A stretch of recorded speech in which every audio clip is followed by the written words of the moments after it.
Which item in this picture do you think negatively affects people's health more than anything else? Alcohol? Cigarettes? The donut? Hamburger? Sure, they're all pretty bad for you, but most people know that and at least try to limit their intake somewhat to these items, even a little bit. But it's the things we don't think about that can really cause damage. Things we use every day so regularly we don't even think about how its constant use could actually be killing us. The real culprit is the chair.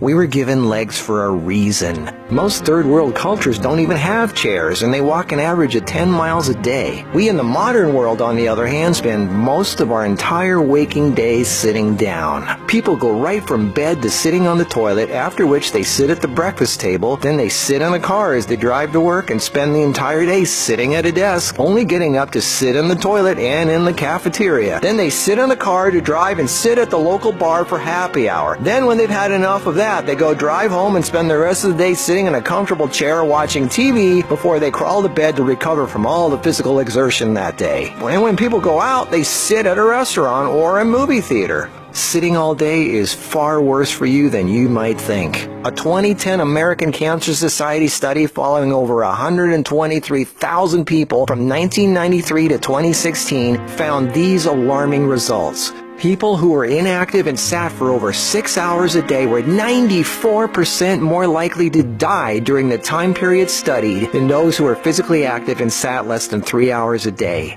That's almost 100%. And get this, findings were independent of physical activity levels. The negative effects of sitting were just as strong in people who exercised regularly. 60%, that's over half of employees surveyed, were convinced they would be more productive if they had the option to work on their feet. Medical experts have started referring to long periods of physical inactivity and its negative consequences as sitting disease. Below this video are links to an endless list of medical studies showing physical inactivity and low fitness are serious threats to cardiovascular health. Even with a low body fat index, sitting has been linked to non-alcoholic fatty liver disease.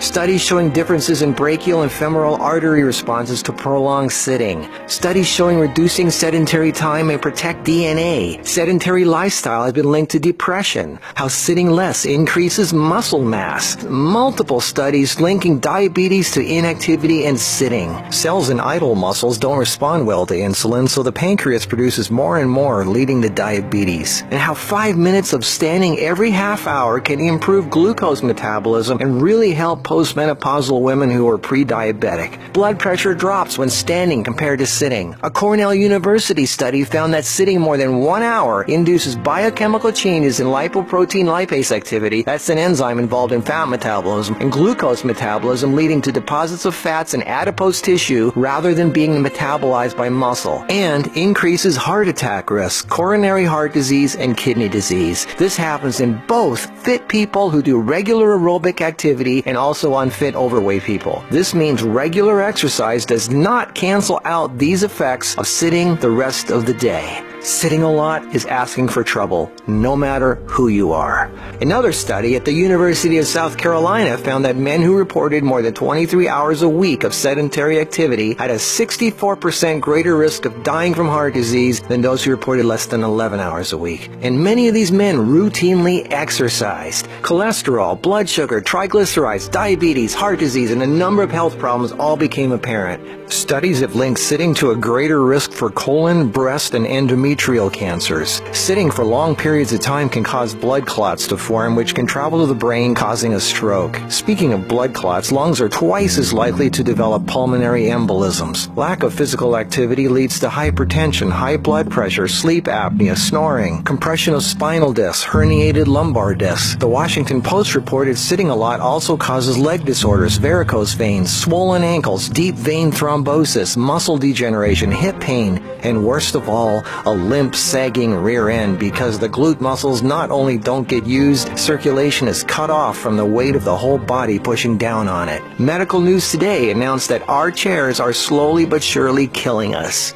The links to all these studies are listed below this video. So what do? We have to work, right? Well, the first thing to have to look at, obviously, is our desk. It's actually becoming commonplace in many offices, factories, and even schools globally to switch to standing desks. They even have desks that instantly adjust from sitting to standing position and back down again as needed. Just Google standing desks and you get all kinds of companies. I myself use standing desks to do my video editing and even have a treadmill desk for doing my office work and online stuff. I find this much more effective than the bicycle desk I have for working on the computer. Even though my legs are moving, you're still sitting, and the leg muscles are not supporting the weight of the body. And this is why being on our feet is so important and effective. The act of standing requires all kinds of muscles to keep us from falling over. Muscles all over our body are constantly adjusting, tightening, and loosening to keep us balanced, from our feet to our legs to our torso, arms, and neck. That's thousands of muscles, big ones, little ones, constantly working to keep us from falling over. And all this work requires energy, which of course comes from our food, and fat, which doesn't get used if we sit around all day. So do as much as what you normally do standing up if you can. And if you can't, stand up every half hour for 5 minutes. Even if you don't do much, just stand up. And if you really want to get things moving, do some squats. And I don't mean 3 or 5, I mean 20 or 30. Take the stairs instead of the elevator. Throw out the TV and do more yard work. Clean up the house more. Do more repairs. Go to the park. Walk down the street or just stand around. Anything. You are not designed to sit. You are designed to be upright. Half your body is legs. They are there for a reason. Use them. If you value your life, get off your ass.